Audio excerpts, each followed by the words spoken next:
तो हेलो मेरे प्यारे दोस्तों, कैसे हो आप। उम्मीद है आप सब अच्छे होंगे। आपके यूपी बोर्ड एग्जाम 2027 की तैयारी भी एकदम बढ़िया और बिंदास चल रही होगी। और आपको एक और इम्पोर्टेंट बात बता दूं, अगर आपके पास 15 मिनट हैं भैया तो इस वीडियो को देखना, वरना भैया इसे अभी स्किप करके चले जाओ। अगर आपके पास 15 मिनट हैं तो इस वीडियो को तभी देखो, क्योंकि अगर आप यूपी बोर्ड एग्जाम के एक दिन पहले भी देख रहे हैं, 2027 का एग्जाम दे रहे हैं और यूपी बोर्ड एग्जाम के एक दिन पहले भी देख रहे हैं, फिर भी कोई दिक्कत नहीं। बस 15 मिनट हमें दे दो। बस 15 मिनट में इस तरह से आप दिमाग में इस टॉपिक को बैठा देंगे जैसे आप समझोगे भैया ये तो जादू कर दिया। बस आपको 15 मिनट देने हैं हमें। और आज की इस वीडियो में कौन सा टॉपिक बताने वाले हैं, जो श्रेणी में आता है समांतर प्लेट संधारित्र की धारिता का व्यंजक। इसकी बात करें भैया 2018 से 2026 तक बिना रुके भैया पूछा गया है, तो इस साल क्यों नहीं आएगा। और भैया आपको 15 मिनट में इसको हम भैया ट्रिक के माध्यम से समझाएंगे, और समझ में ना आया तो कमेंट सेक्शन खाली पड़ा है, उसमें भर के गाली दो, ठीक है। तो चलिए समझ जाते हैं इस टॉपिक को। पहले भैया इस परिभाषा को आपको नहीं पढ़ना है, सबसे पहले हमें इस चित्र को देखना है, ग्राफ को देखना है। तो इस ग्राफ को कैसे बनाते हैं वो पहले हम बताएंगे, नंबरिंग वाइज ट्रिक से इस ग्राफ को पहले समझाते हैं। चलिए ग्राफ को समझते हैं। तो भैया इस ग्राफ को हमने कैसे बनाया, पहले हमने दो समांतर प्लेटें ले ली। ये क्या भैया, समांतर प्लेटें। समांतर प्लेटें इन्हें हम क्यों कह रहे हैं, क्योंकि भैया ये समान है, एक ही इनकी चौड़ाई है, एक ही लंबाई है, मतलब समान लंबाई समान चौड़ाई, तभी इसे हमने समांतर बोल दिया। ये क्या भैया, समांतर प्लेटें हैं, दोनों क्या है, प्लेटें हैं, ये भी प्लेट है ये भी प्लेट है, ठीक है। और जो ऊपर है इसे हम बोलते हैं सिग्मा, ठीक है, सिग्मा। इसे क्या कहते हैं, इसे कहते हैं सिग्मा, ठीक है। तो भैया हमने क्या करा, इस वाले पहली वाली जो प्लेट है इसका नाम x दे दिया, और दूसरी वाली प्लेट का नाम क्या दे दिया हमने, यहाँ पे y दे दिया। तो माना, तो इस प्रकार से लिखेंगे, माना दो समांतर प्लेटें हैं जिनका नाम क्या है, x तथा y है, और इनके बीच की भैया इनका जो क्षेत्रफल है वो क्या है, a है। तो भैया क्या लिख सकते हैं, प्रत्येक प्लेट का मतलब हर एक प्लेट का क्या भैया क्षेत्रफल क्या है, यहाँ पे e है, ठीक है, क्या है, e है। और इनके बीच की भैया, तो ये हो गया हमारा पहला पॉइंट, ठीक है, परिभाषा लिखने का। और ये हो गया हमारा दूसरा पॉइंट क्षेत्रफल का, और तीसरा पॉइंट हो जाएगा हमारा ये। और क्या लिखना है, और भैया जब इसे हम क्या करते हैं, प्लस क्यू आवेश देते हैं, मतलब इसे हम क्या करते हैं, प्लस क्यू आवेश देते हैं, तब भैया यहाँ पे प्रेरण घटना हो जाती है। तब क्या होता है भैया, जो पास रखी प्लेट है इसमें क्या होता है, निगेटिव मतलब माइनस क्यू आवेश उत्पन्न हो जाता है। मतलब जब इसे हम प्लस क्यू आवेश देते हैं तब इसमें माइनस क्यू आवेश उत्पन्न हो जाता है। ये हो गया हमारा तीसरा पॉइंट, ठीक है। तो चलिए अब इसे हम लिखेंगे कैसे, ये चौथा है पॉइंट, ये चौथा है, ये पांचवा पॉइंट है, ठीक है। तो इसे हम लिखेंगे जैसे भैया, देखो हमने बताया पहला पॉइंट क्या लिखना है, माना दो समांतर प्लेटें हैं, पहली क्या है x और तथा y, दो समांतर प्लेटें तथा प्रत्येक, मतलब दूसरा पॉइंट बताया प्रत्येक प्लेट का क्षेत्रफल क्या है भैया, a है, प्रत्येक प्लेट का क्षेत्रफल क्या है, a है। और तीसरी बात क्या है, इनके बीच की दूरी क्या है, d है, इनके बीच की दूरी क्या है, d है, ठीक है, पॉइंट वाइज याद रखना। फिर क्या करते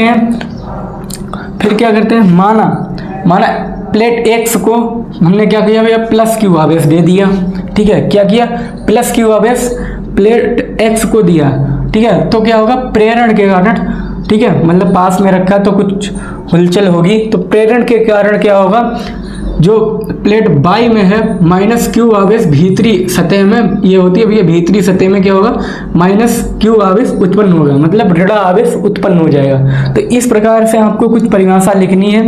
और मैंने क्या बताया, पहला पॉइंट ये है, माना दो समांतर प्लेट x तथा y है, दूसरा पॉइंट ये है प्रत्येक प्लेट का क्षेत्रफल a है, ठीक है। और तीसरा पॉइंट क्या लिखना है, तथा प्लेटों के बीच की दूरी d है, तीसरा पॉइंट, ठीक है। माना प्लेट x को क्या किया भैया, प्लस क्यू आवेश देते हैं, तो क्या होता है भैया, प्रेरण के कारण, ये हो गया आपका चौथा। और ये हो गया आपका पांचवा। प्रेरण के कारण प्लेट बाई के भीतरी सतह पर -q आवेश उत्पन्न हो जाता है। तो आपको ये 5 पॉइंट याद करने हैं। ये भैया आपका चौथा हो गया, ठीक है। +q आवेश देते हैं तो प्रेरण के कारण क्या होता है, 5वां पॉइंट, जो प्लेट x बाई है उसमें -q आवेश भीतरी सतह में उत्पन्न हो जाता है। ये तो हो गई आपकी परिभाषा, एकदम अच्छे से समझ लीजिएगा, एकदम पॉइंट वाइज बताई है। फिर एक बार रिपीट करते हैं कि अभी माना दो समांतर प्लेट x तथा बाई है, माना दो समांतर प्लेट x तथा बाई है, प्रत्येक प्लेट का क्षेत्रफल कितना है, ये है, ठीक है, तथा प्लेटों के बीच की दूरी भैया d है, ठीक है। माना प्लेट x को क्या करते हैं, +q आवेश देते हैं, तो क्या होता है, प्रेरण के कारण, भैया प्रेरण के कारण क्या होता है, जो प्लेट बाई है उसमें क्या होता है, भीतरी सतह पे -q आवेश उत्पन्न हो जाता है। सिंपल सा, इतना आपको लिखना है और एकदम रटना नहीं है। अगर आपने चित्र समझ लिया तो आपको बिना रटे एकदम मस्त से समझ में आ जाएगा होगा। अब आते हैं डेरिवेशन। अब लिखते हैं इसकी डेरिवेशन, लिखते हैं डेरिवेशन किस लिखेंगे उसकी भी चिंता मत करिए, और वो भी आपको एकदम ट्रिक के माध्यम से समझाएंगे। देखिए भैया, जब भी भैया +q- आवेश होता है तो क्या होता है, वहां पे हमें विद्युत क्षेत्र की तीव्रता निकालनी होती है। तो हम क्या लिखेंगे यहाँ पे, प्लेटों के बीच हम क्या लिखेंगे, समांतर प्लेट संधारित्र की प्लेटों के बीच विद्युत क्षेत्र की तीव्रता, मतलब विद्युत क्षेत्र की तीव्रता निकालने ही प्लेटों के बीच की। तो यहाँ पे क्या लिखेंगे, जो भी आप टॉपिक हमारा है वो लिखेंगे, क्या है, समांतर प्लेट संधारित्र की धारिता। सबसे पहले लिखेंगे, सबसे पहला पॉइंट समांतर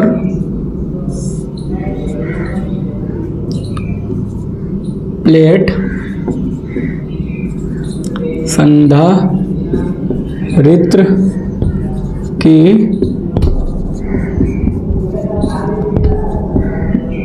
धारिता के, अब भैया ये लिख लिया, आप लिखेंगे के प्लेटों के बीच समांतर प्लेट संधारित्र के प्लेटों के बीच क्या भैया, विद्युत क्षेत्र की तीव्रता,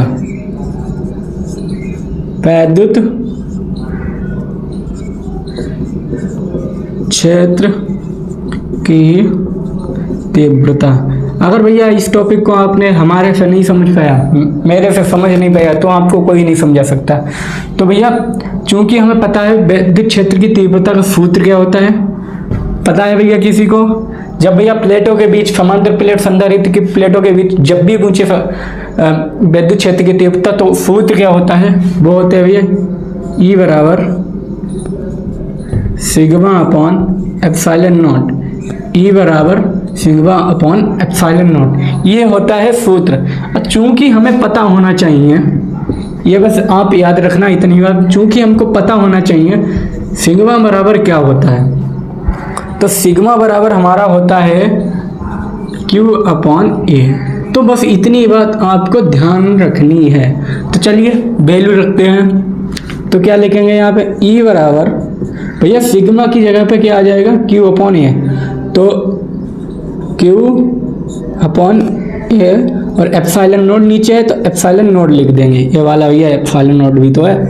तो ये निकल आएगी आपकी विद्युत क्षेत्र की तीव्रता समांतर प्लेट संधारित्र के बीच में, ठीक है। अब दूसरा भैया क्या करेंगे हम, दूसरा यदि भैया इनके प्लेटों के बीच की दूरी क्या हो, D हो, तथा विभव भैया क्या हो, B हो, तो क्या होगा वो निकालना होगा हमें। तो लिखेंगे यहाँ पर यदि, दूसरा पॉइंट, यदि प्लेटों के बीच की दूरी D तथा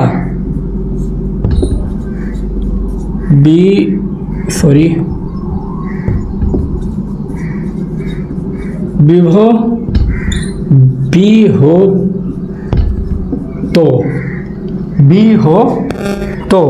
तो भैया प्लेटों के बीच भैया क्या हो, प्लेटों के बीच की दूरी भैया क्या हो, D हो, तथा विभव मतलब विभवांतर क्या हो, बी हो। विभवांतर को हम बी से लिखते हैं, तभी विभवांतर क्या हो, बी हो। तो क्या होगा, तो चलिए लिखते हैं। इसके लिए फार्मूला क्या होता है, वो होता है, ये फार्मूला बस याद रखना, ई बराबर क्या होता है भैया, ई बराबर आपका होता है बी अपॉन डी। ये भैया फार्मूला होता है, बस इतना फार्मूला आपको ध्यान रखना। पहला ये, दूसरा ये, ठीक है।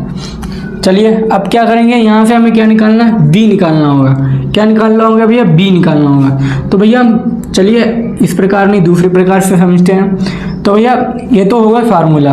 अब भैया ई बराबर हमें पता है, ई बराबर क्या होता है, ई बराबर है Q upon A epsilon not. ये हो गया आपका ई का मान हो जाएगा, ठीक है। तो ई के स्थान पे हम इसे रखेंगे, ठीक है, ई के स्थान पे हम ये रखेंगे। तो क्या हो जाएगा, Q upon A epsilon not बराबर बी अपॉन डी, ठीक है। अब क्या करेंगे भैया, आपने कैंची की गुणा तो करी होगी, तो कैंची की गुणा कर देंगे। तो भैया करेंगे, इधर क्या हो जाएगा, इधर हो जाएगा आपका एप्सिलॉन नॉट इंटू बी, और बराबर में हो जाएगा आपका Q इंटू डी। और यहाँ से हमें भैया क्या निकालना है, B निकालना है। तो भैया ये क्या हो जाएंगे हमारे, ये आपके आ जाएंगे नीचे। कहाँ आ जाएंगे भैया, नीचे आ जाएंगे। तो क्या हो जाएगा, B बराबर हो जाएगा अपना Q into D upon A epsilon not, ठीक है। और इसे सही करके हम लिख सकते हैं Q अपॉन, क्रम से लिखेंगे Q upon epsilon not into D. तो ये फार्मूला आपको निकल आएगा विभव, ये निकल आएगा आपका विभव। तो चलिए इसे स्क्रीनशॉट करिए, फिर बढ़ते हैं आगे। कर लिए भैया स्क्रीनशॉट। अब क्या देखेंगे, अब भैया हम निकालेंगे तीसरा पॉइंट। तीसरा पॉइंट क्या हो जाएगा हमारा, वो हो जाएगा हमारा यहाँ पे समांतर, जो हमारा टॉपिक है जो निकालना है, समांतर प्लेट संधारित्र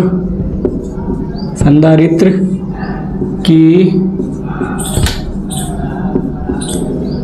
धारिता। समांतर प्लेट संधारित्र की धारिता निकालनी है। अब निकालेंगे समांतर प्लेट संधारित्र की धारिता। तो भैया इसका सूत्र क्या होता है, आपने अगर नहीं पढ़ा है तो हमको बता दें, वो होता है C बराबर Q अपॉन बी। ये हो गए सूत्र, ठीक है। अब भैया यहाँ पे लिखेंगे, चूंकि हमें पता है, यहाँ पे चूंकि पता है B बराबर, हमने अभी क्या निकाला, जस्ट अभी क्या निकाला भैया, वो निकाला B बराबर क्या निकाला भैया, वो यहाँ पे निकाला Q upon A epsilon not और इनटू में D। ये भैया हमने क्या B बराबर निकाला था, अभी जस्ट अभी निकाला, पता है आपको।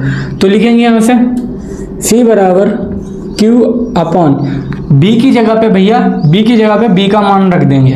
तो क्या हो जाएगा यहाँ पे Q अपॉन, क्या हो गया भैया, Q upon A epsilon not into D. तो भैया देखिए यहाँ से कटने वाली चीज़ें काट देते हैं, देखो ये से ये चला जाएगा। तो क्या बचेगा यहाँ पे, तो C बराबर भैया जो सबसे नीचे हैं वो सबसे ऊपर चले जाते हैं। क्या हो जाएगा यहाँ पे, A epsilon not upon D. तो ये भैया आपका निकल आएगा सूत्र। तो इस प्रकार से भैया आपको ये निकालना होगा व्यंजक। कभी कभी पूछ लेता है, वो भी आपको बता दें, कभी कभी पूछ लेता है कि मान लो इसके बीच में क्या करें भैया, परावैद्युतांक भर दें। तब क्या हो गया, माना इसके बीच, मतलब समांतर प्लेटों के बीच परावैद्युतांक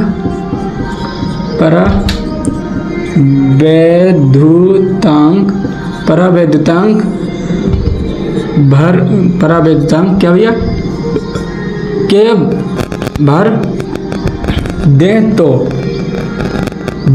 क्या होगा, तो भैया कुछ नहीं होगा। यहाँ पे क्या हो जाएगा, C बराबर हो जाएगा आपका, यहाँ पे आगे लग जाएगा के, बाकी A epsilon not upon D, ये फार्मूला आपका बन जाएगा। इतनी बात आपको क्लियर हो गई होगी। तो भैया इसे हम शॉर्ट ट्रिक से भी लगा सकते हैं। तो हमने शॉर्ट ट्रिक लिखी है EVC, मतलब विद्युत क्षेत्र की तीव्रता विभव और इधर संधारित्र की धारिता। विद्युत क्षेत्र की तीव्रता E फॉर विद्युत क्षेत्र की तीव्रता, B फॉर विभव, C फॉर संधारित्र की धारिता। तो EVC मतलब इस ट्रिक से भी तो आप क्या है याद कर सकते हो। तो कैसा लगा वीडियो कमेंट में जरूर बताना। अगर समझ में नहीं आया हो तो कमेंट खुला है, उसमें गाली जरूर दे के जाना। तो आज की इस वीडियो में इतना ही। जय हिंद, जय भारत। और ऐसी वीडियो आती रहेंगी, सब्सक्राइब जरूर कर लीजिएगा अगर अच्छा लगा वीडियो।